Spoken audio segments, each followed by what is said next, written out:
ஒவ்வொரு இறகிலேயும் 1000 ஆயிரக்கணக்கான இறகுகள் அல்லவா இருக்கிறது. இந்த உம்மத்தை நினைத்து, இந்த உம்மத்திலே பாவம் செய்யக்கூடியவர்களை நினைத்து அதிலிருந்து ஒவ்வொரு துளியும் என்ன செய்கிறது? விழுகிறது. இந்த பாவத்தை அது அழிக்கும் கருவியாகும் அது மாறுகிறது. அல்லாஹ் தஆலா இந்த உம்மத்தின் மீது அவ்வளோ கிருபை கொண்டவனாக இருக்கிறான். ரப்புல் ஆலமீன் அர்ஹமுர் ராஹிமீன். எவ்வளோ ஷுக்ர் செய்யணும் இந்த ஸல்லல்லாஹு அலைஹி வஸல்லம் உடைய உம்மத்துங்கிறதுனால. இந்த உம்மத்திற்கு அல்லாஹ் கொடுத்திருக்கக்கூடிய மகத்துவம், மாண்பு எத்தகையது என்பதை நாம் பார்க்கிறோம். அருமையான பெருமக்களே, அதற்கு பிறகு 7வது வானத்திற்கு நான் போனேன். இப்ராஹிம் அலைஹிஸ்ஸலாம் இருக்கிறாங்க. அவங்க என்ன செஞ்சாங்கன்னு கேட்டால், அங்கே இருக்கக்கூடிய வானத்தினுடைய கஅபா என்று சொல்லக்கூடிய பைத்துல் மாமூரிலே அவங்க சாஞ்சிக்கிட்டு இருக்கிறாங்க. காபத்துல்லாவை பார்க்கறது சுன்னத்து தானே, அது ஒரு சவாப். காபத்துல்லாவை பார்த்துக்கிட்டு இருந்தாலே சவாப்.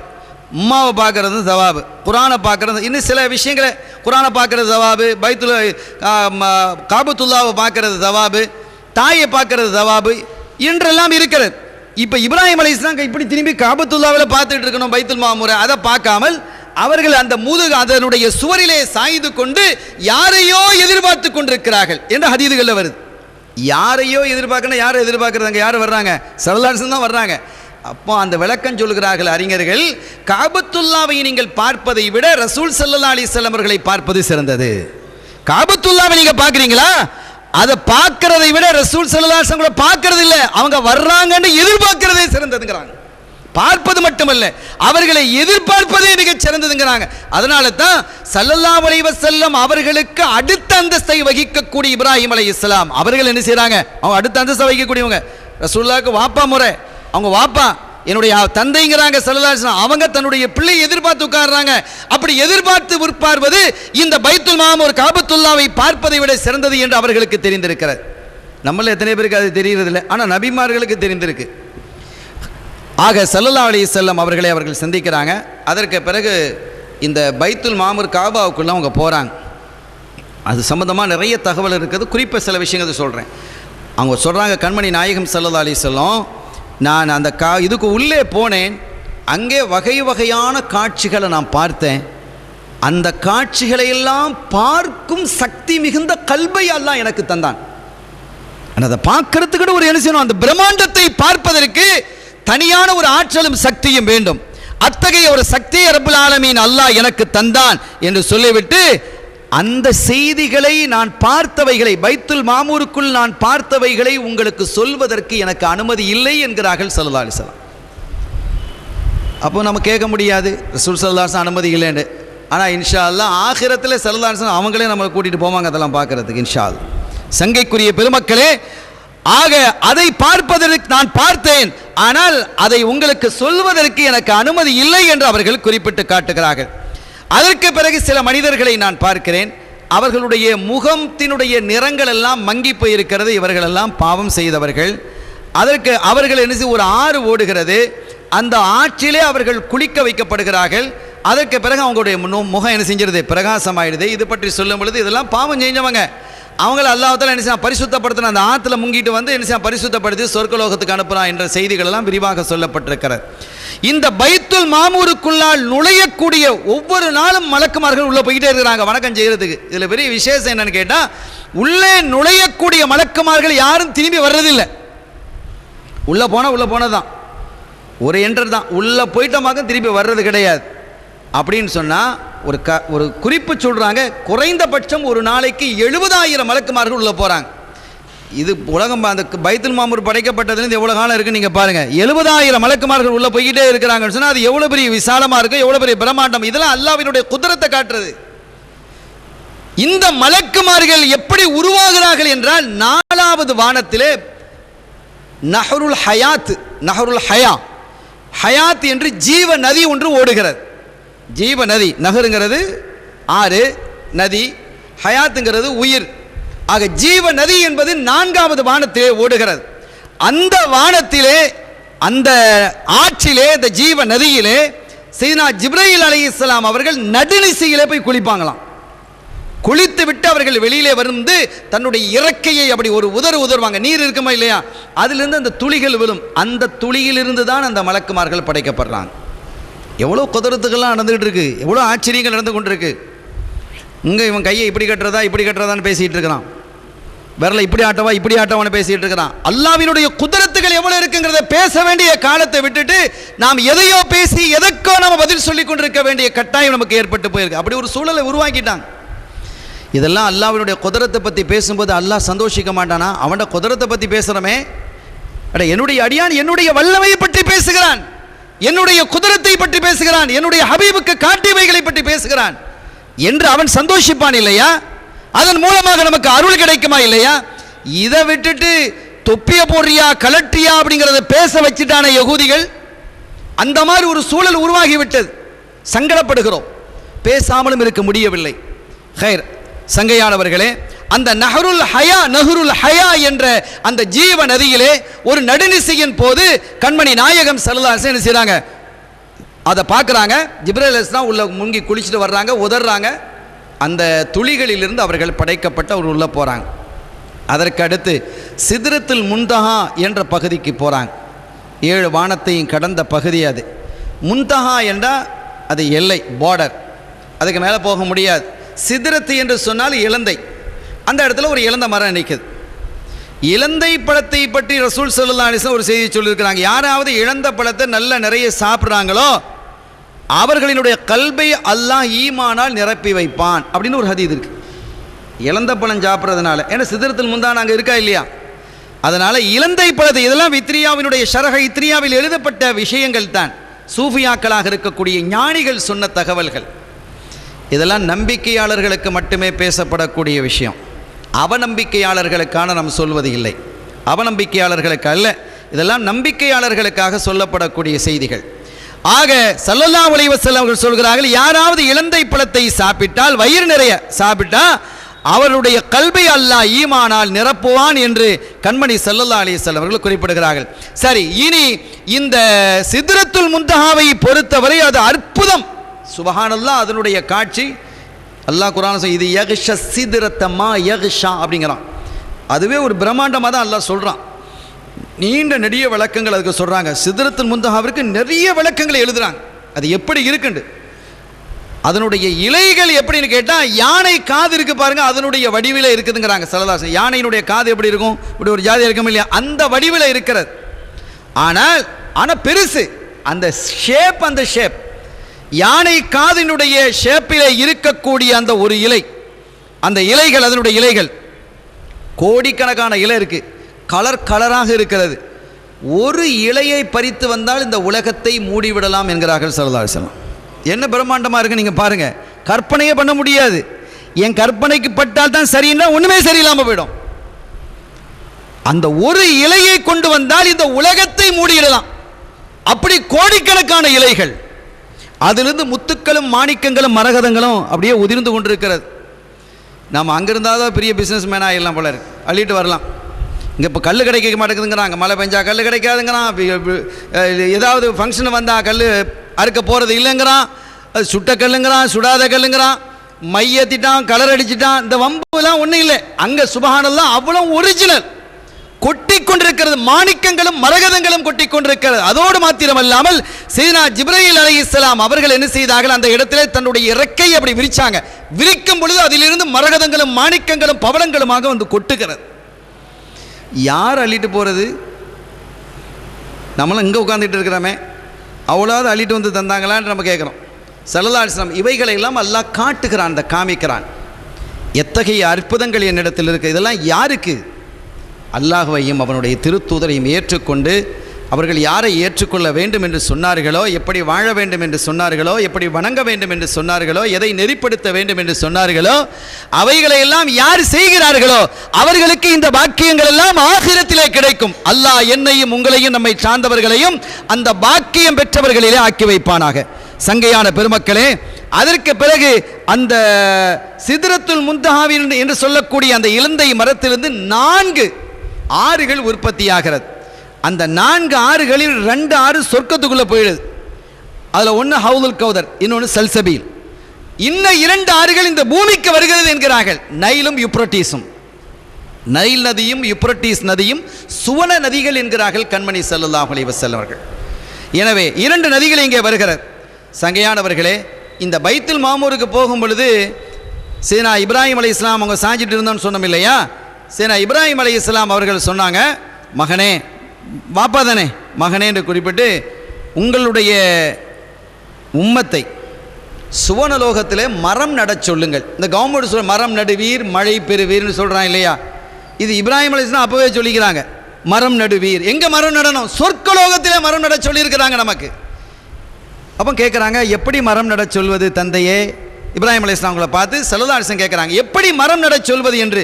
லா ஹவுல வலா குவத இல்லா பில்லாஹ் என்று ஒரு மனிதன் அல்லாஹ்வினுடைய வல்லமையை நினைத்து, லா ஹவுல வலா குவா, எந்த நன்மையை செய்வதற்கும் சரி, எந்த தீமை விட்டு தப்புவதற்கும் சரி, எந்த சக்தியும் என்னிடத்தில் இல்லை, அல்லாஹ் நாடினாலே அன்றி எதுவும் என்னால் செய்ய முடியாது என்று சொல்லக்கூடிய லா ஹவுல வலா குவத்த இல்லா பில்லா, ஹவுக்கலான்னு சொல்றது. இந்த லா ஹவுல வலா குவத்த இல்லா பில்லா என்று அந்த மனநிறைவோடு இறைவனை நினைந்து நினைந்து எந்த ஒரு மனிதன் ஒரு தடவை லா ஹவுல வலா குவத்த இல்லா பில்லா என்று சொன்னானோ, ஒரு மரத்தை அவன் சொர்க்கலோகத்தில் நட்டிட்டான். அவன் எத்தனை முறை சொல்றானோ அத்தனை மரங்கள் அங்கே நடுகிறது. அவனுக்கு உள்ள தோப்பாது மாறிடும். நமக்கு தோப்பு இருக்கா இல்லையாங்கிறத நீங்க பார்த்துக்கிடணும். லா ஹவுல வலா குவத்த இல்லா பில்லான்னு சொல்ல சொல்ல என்ன செய்யும்? அங்கே தோப்புகள் உருவாகி கொண்டிருக்கிறது, மரங்கள் நமக்காக நடப்படுகிறது. அது நம்முடைய மரங்களாக அது அறிவிக்கப்படும். நீங்கள் துனியாவில் இருக்கும்போது லாஹூல சொன்னியப்பா, அதான் மரத்தை நடுறது, இந்த பாரு எவ்வளோ பெரிய சோலை என்று நமக்கு அறிமுகப்படுத்தப்படும். எனவே அவங்க சொன்னாங்க, சையதுனா இப்ராஹிம் அலைஹிஸ்ஸலாம் அவர்கள் மகனை பார்த்து, மகனே, உங்களினுடைய உம்மத்துக்களை நீங்கள் என்ன செய்யுங்க, சுவனலோகத்திலே மரம் நட சொல்லுங்கள் என்று குறிப்பிட்டு காட்டினார்கள். சங்கையான பெருமக்களே, சுவனலோகத்தை நான் பார்த்தேன். அதை பற்றி நீண்ட செய்தி அப்பா சொல்கிறாங்க வித்திரியால. சுபஹானல்லாஹ், சொர்க்கத்தை பற்றி சொல்கிறாங்க. என்ன அற்புதம் அது! ஸல்லல்லாஹு அலைஹி வஸல்லம் அவங்க சுருக்கமாக சொல்லிட்டாங்க, மாலா ஐனுன் ராத் ஒலா உதுனுன் சமியாத் ஒலா ஹதர அலா கல்பி பஷர். எந்த கண்களும் பார்க்க முடியாது இந்த துனியாவில், எதுவும் பார்த்துருக்காது, எந்த கண்களும் பார்த்திராத, எந்த காதுகளும் வர்ணித்து கேட்டிடாத, எந்த கல்வியிலும் சிந்தனையிலும் கற்பனை செய்த முடியாத அற்புதங்களும் அழகுகளும் சுவனலோகத்திலே குவிந்து கிடக்கிறது என்கிறார்கள். அவ்வளவு அழகு. அப்பா எவ்வளவு விவரிக்கிறாங்க அதை பற்றி, சொர்க்கலோகத்தை பற்றி. எனவே அத்தகைய காட்சிகள் எல்லாம் கண்மணி ஸல்லல்லாஹு அலைஹி வஸல்லம் அவர்கள் பார்க்குறாங்க. ஒரு செய்தியை எங்கள் இடத்துல நம்ம சொல்லணும். அந்த சுவனத்தினுடைய வாசலிலே எழுதப்பட்டிருந்தது, யார் தர்மம் செய்கிறானோ அவனுக்கு 10 நன்மைகள், யார் கடன் கொடுக்கிறானோ அவனுக்கு 18 நன்மைகள். 10 நன்மை எதுக்கு? சதக்காக்கு. கடன் கொடுக்கறதுக்கு எத்தனை நன்மை? 18 நன்மை. இதை பற்றி அவங்களே சொல்கிறாங்க. 10 சதக்கான்னு சொன்னால், இப்போ நாம் ஒரு 10 ரூபா கொடுக்குறோம், இந்த அப்படி 100 ரூபா நமக்கு கிடச்சிருச்சு. 10 நன்மை இல்லையா? ஒன்றுக்கு 10னா 100 கிடச்சிருச்சு. ஒருத்தன் வந்து கேட்குறான், எனக்கு அவசியமாக கொஞ்சம் பணம் தேவைப்படுது அப்படின்னு சொல்லி கேட்குறாங்க, ரொம்ப கஷ்டமாக இருக்குது, கடனாக தாங்க. 10 ரூபா கொடுக்குறோம், 180 கிடைக்குது. 18 நன்மையில 180 ரூபா கிடைச்சிருது. இதை பற்றி கேட்கும் பொழுது, நாம் கொடுக்கக்கூடிய இந்த 10 ரூபாய் என்பது, சதக்காவாக கொடுக்கக்கூடிய இந்த 10 ரூபாய் என்பது திரும்பி வருவது இல்லை. ஆனால் கடன் கொடுத்தது திரும்பி வர வேண்டியது. கடன் கொடுத்ததோ திருப்பி வர வேண்டியது. 10 ரூபா கொடுத்தவன் சதக்காது திருப்பி வர வேண்டியது இல்லை. திருப்பி வராததற்கு குறைந்த நன்மை, திருப்பி வர்றதுக்கு கூட நன்மையா அப்படின்னு நம்ம யோசிக்கிறோம். மார்க்கம் எவ்வளோ அழகான மார்க்கம் பாருங்க. இந்த 10 ரூபா திரும்பி வராதுன்னு தானே நீ கொடுக்குற. சதக்கான்னு கொடுத்தா அவன் திருப்பி தருவான்டா நம்ம கொடுக்குறோம். அது முடிஞ்சு போச்சு, சப்ஜெக்ட் முடிஞ்சிருச்சு. அது வராதுன்னு சொல்லி தான் 10 ரூபாயா 5 ரூபாயா 1 ரூபாயா 1 ரூபா 2 ரூபாலாம் கொடுத்தா இப்போ யாரும் வாங்க மாட்டேங்கிறாங்க. திருப்பி நம்மகிட்ட தந்துடுறான். 1 ரூபா கொடுத்தா யாரும் வாங்குறாங்களா? இப்போ 1 ரூபா இப்படி கொடுத்தான்னு சொன்னவங்க அவள் பார்க்குறான். இந்த 1 ரூபாய்க்கு 2 ரூபாய்க்கு டிஃப்ரெண்ட்டு பார்க்குறது கஷ்டமாகிக்குது. நம்ம நாடு அப்படி போட்டு வச்சுக்குது. 1 ரூபாயா 2 ரூபாயா பெரிய கன்ஃபியூஸ். கடைகள்லாம் போனால் சின்ன பிள்ளைகள் ஒரே சண்டை தான் நடக்குது. எனவே அந்த 1 ரூபாயை கொடுத்தா மிஸ்கின் பார்த்துட்டு என்ன செஞ்சுறாங்க, திருப்பி தந்துடுறாங்க. அந்த மாதிரி நிலைமை, இப்படிப்பட்ட நிலைமை. ஆனால் ரப்புல் ஆலமீன் அல்லாஹ் ஜல்ல ஷானஹு வ தஆலா என்ன செய்கிறான், நம்ம கொடுத்ததற்கு 10 நன்மைகளை தருகிறான். தர்மம் நம்ம கொடுத்ததை என்ன செய்ய போகிறதில்லை, திருப்பி வாங்க போகிறதில்லை. தர்மங்கிறது திருப்பி வரப்போகிறது இல்லை, நன்மைகள் கிடைக்கும். ஆனால் கடன்கிறது அப்படி இல்லையே, திருப்பி நமக்கு வர வேண்டியது உடைமை. ஆனால் திருப்பி வர வேண்டிய அந்த உடைமை வராமலும் போகலாம் இல்லையா, கடன் தர முடியாதவனால. அப்போ நம்முடைய உரிமைகளை நாம் இழக்கிறோம் என்று வரும் பொழுதும், அதே சமயத்தில் யாசகம் கேட்குறவன் யாரும் கேட்டுகிட்டே போயிடுவான். யாசகம் கேட்குறவங்க யாரும் கேட்பாங்க. ஆனால் கடன் உடையவன் தேவை உடையவன் தான் கேட்பான். எனவே இந்த 2 தேவை உடையனுடைய தேவையை நீ பூர்த்தி செய்வதின் காரணத்தினாலும், சில சமயம் உன்னுடைய உரிமைகள், அந்த கடன் திருப்பி வர முடியாமல் உன்னுடைய உரிமைகளை நீ இழக்க வேண்டிய நிலை ஏற்படுவதின் காரணத்தினாலும் என்ன செய்கிறது, அந்த கடனுக்கு 18 நன்மைகள் என்று எழுதப்பட்டிருக்கிறது. அருமையான பெருமக்களே, ஆக இவைகள் எல்லாம் பார்க்கிறேன். ஆறுகள், குப்பாக்கள், முத்து பவளங்கள், மாதுளம் பழங்கள், அருமையான குராசான் ஒட்டகத்தை போன்ற அருமையான உணவுகள், இவைகள்லாம் நான் பார்க்குறேன். இந்த குராசான் ஒட்டகம்னு சொல்லக்கூடிய சில ஒட்டகங்கள் இருக்குது, அதனுடைய இறைச்சி ரொம்ப நல்லா இருக்குமா. இந்த ஆட்டு இறைச்சி இருக்குது பாருங்கள், சுபஹானல்லாஹ். சில ஆட்டு இறைச்சி இருக்குது, வேக வேக வேக வேக வச்சாலும் சுபஹானல்லாஹ் வேகாது, அப்படி இருக்கும். அந்த ஆடுகள்லாம் கல் திங்கும், கல்லுகளை திங்கக்கூடிய ஆடுகள்லாம் இருக்குது. ஆனால் அந்த இறைச்சி சீக்கிரம் வேகாது. ஒரு பல்லு போட்டதும்மா, பல்லே போடாதும்மா, நம்ம பல்லு போயிடும், அந்த அளவிற்கு கடினமாக இருக்கும். ஆனால் சில இறைச்சிகள், சில ஆடுகள் இருக்குது ரொம்ப நல்ல, குறிப்பாக இந்திய நாட்டினுடைய ஆட்டினுடைய இறைச்சி ரொம்ப சுவையானது என்று ஒரு பேர் இருக்குது. அதே மாதிரி ஒட்டகங்களிலே குராசான் ஒட்டகத்தினுடைய இறைச்சி ரொம்ப சுவையானது அப்படின்னு ஒரு பேர் இருக்குது. அந்த மாதிரி ஒரு சுவை மிகுந்த, அதைவிட சுவை மிகுந்த குராசான் ஒட்டகங்களை போன்று இருக்கக்கூடியவைகளுடைய அந்த இறைச்சியை நான் சுவனலோகத்தை சாப்பிட்டேன் என்று சொல்லிட்டு பக்கத்தில் நம்ம பாட்டனார் அபூபக்கர் சித்திகனா இருந்தாங்க. அபூபக்கரை நீங்களும் அதை சாப்பிடுவீங்கன்னு சொன்னாங்க. அவங்க பிள்ளைகளாம் நாமளும் சாப்பிடுவோம் இன்ஷா அல்லாஹ். அருமையானவர்களே, ஆக சித்திக் நாயகத்தை பார்த்து அபூபக்கரை அதை நீங்களும் சாப்பிடுவீர்கள் என்று அவர்கள் குறிப்பிட்டு காட்டினார்கள். நரகத்தை பற்றியும் சொல்கிறாங்க. இப்போ அதை வேணாம், நம்ம இந்த லைன்லேயே போயிட்டு இருப்போம். அதற்கு அடுத்தபடியாக சிதறத்துல் முன்தஹாவை கடந்து நான் செல்ல வேண்டிய நிலை ஏற்பட்ட பொழுது ஜிப்ரீல் அலைஹிஸ்ஸலாம் வரல. அப்போ ஸல்லல்லாஹு கேட்குறாங்க, என்ன இவ்வளோ தூரம் வந்துட்டு நீங்கள் இப்படி போகிறீங்களே அப்படின்ட்டு. அப்போ சொன்னாங்க, இது வரைக்கும் தான் என்னுடைய எல்லை, இதுக்கு மேலே நான் போக முடியாது, போனால் கரிஞ்சிருவேன் அப்படின்னு சொல்கிறாங்க. அதற்கு பிறகு ஸல்லல்லாஹு அலைஹி வஸல்லம் அவர்கள் மட்டுமே அல்லாஹ்வை தரிசிப்பதற்காக புறப்பட்டு போகிறார்கள். இங்கே ஒரு சின்ன செய்தி. ஸல்லல்லாஹு அலைஹி வஸல்லம் அவர்கள் புனித மக்காவிலிருந்து, காபத்துல்லாவிலிருந்து மஸ்ஜிதுல் அக்ஸா என்று சொல்லக்கூடிய பைத்துல் மக்தஸ் வரை தான் புராக்கில் வந்தாங்க. அதுக்கு பிறகு புராக் கிடையாது. அதற்கு பிறகு பைத்துல் மக்தஸிலிருந்து முதலாவது வானம் வரை வந்தது லிஃப்ட், ஏணியில் வந்தாங்க. ஏணினா நம்ம கற்பனை செய்கிற மாதிரி ஏணி இல்லை. இந்த மாதிரி ஏணியில் ஏறி போனால் எப்போ போவோம், அது எவ்வளோ தூரம் இருக்குது. அவங்க சொல்கிறாங்க இன்னொரு செய்தி, நான் வானலோகத்திற்கு வரும் பொழுது ஒரு கடலை கண்டேன், பச்சை நிற கடலை கண்டேன்கிறான். இன்னைக்கு ப்ரூஃப் பண்ணப்படுகிறது, விஞ்ஞான ரீதியாக சயின்டிஃபிக்காக அது ப்ரூவ் பண்ணப்படுகிறது. சூரியனுடைய ஒளிக்கும் சூரியனுக்கும் இந்த பூமிக்கும் இடையில ஒரு பச்சை கடல் இருக்கிறதுங்கிறாங்க. அந்த பச்சை கடல் இருப்பதின் காரணத்தினால்தான் இந்த சூரிய ஒளி இந்த அளவுக்கு பாதுகாப்பாக இருக்கிறது. இல்லைன்னு சொன்னால் எல்லாத்தையும் எரிச்சு போட்டுருங்கிறாங்க, அவ்வளோ கடுமையானது சூரிய ஒளி என்று குறிப்பிடுகிறார்கள் ஸல்லல்லாஹு அலைஹி வஸல்லம். அந்த பச்சை கடலையும் பார்த்தேன், அதையும் தாண்டி போகிறாங்க ஸல்லல்லாஹு அலைஹி வஸல்லம். அதையும் என்ன செய்கிறாங்க, தாண்டி தான் அவர்கள் வானத்தை கடந்து அவர்கள் என்ன செய்கிறார்கள், சேருகிறார்கள். ஆக அது லிஃப்ட், ஏணியில் போயிருக்கிறாங்க. அதற்கு பிறகு முதலாவது வானத்திலிருந்து 7வது வானம் வரை மலக்குமார்களுடைய ரெக்கையில் போனாங்க. 7வது வானத்திலிருந்து சிதறத்துல் முன்தஹா வரை ஜிப்ரீல் அலைஹிஸ்ஸலாம் அவர்களுடைய ரெக்கையில் போனாங்க. அதோட முடிஞ்சது. அப்போ புராக்கு, ஏணி, ரெக்கை, மலக்குமார்களுடைய ரெக்கை, ஜிப்ரீல் அலைஹிஸ்ஸலாம் வானவர் கோன் இல்லையா, அவங்க லீடர் இல்லையா, அவங்களுடைய ரெக்கையில். ஆக 4 வகையான வாகனம். அடுத்த வாகனம் தான் மிக சிறப்பான வாகனம். அங்கிருந்து அவர்கள் புறப்பட்டு செல்கிறார்கள். ரப்புல் ஆலமீன் அல்லாஹ் ஜல்ல ஷானஹு வ தஆலாவை சந்திப்பதற்கு போகிறாங்க. அப்படி போகும் பொழுது ஒரு வாகனம் கொண்டு வந்து நிறுத்தப்படுகிறது. அந்த வாகனத்தினுடைய பெயர் ரஃப்ரஃப். ரஃப்ரஃப் என்ற வாகனம். இந்த வாகனம் எதால் உருவாக்கப்பட்டதுன்னா அது ஒரு பெரிய ஆச்சரியம் பாருங்க. ஒளி, இந்த வெளிச்சம் இருக்குல்ல, இதாலும் காற்றினாலும் அல்லாஹ் உருவாக்கி இருக்கிறான்.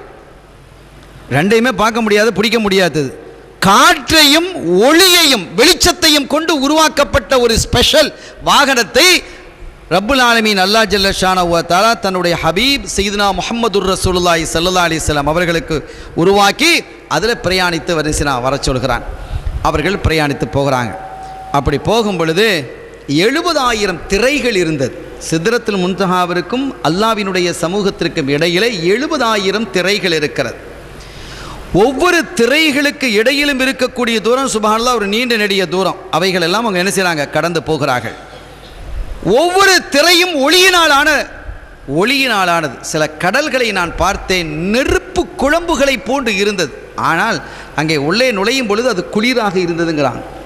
இப்படி அதிசயமான அதிசயங்கள், ஆச்சரியமான ஆச்சரியங்கள் அல்லாஹு தஆலா வானலோகத்திலே நிறைத்து வைத்திருக்கிறான். அவனுடைய குதரத், அவனுடைய வல்லமை, அவனுடைய சக்தியை அல்லாஹு தஆலா அங்கே விரிவாக்கி வைத்திருக்கிறான்.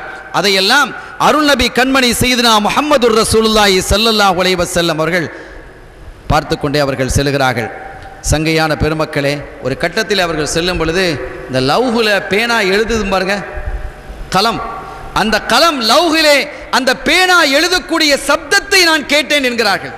அந்த சப்தத்தையும் நான் கேட்டேன் என்கிறார்கள்.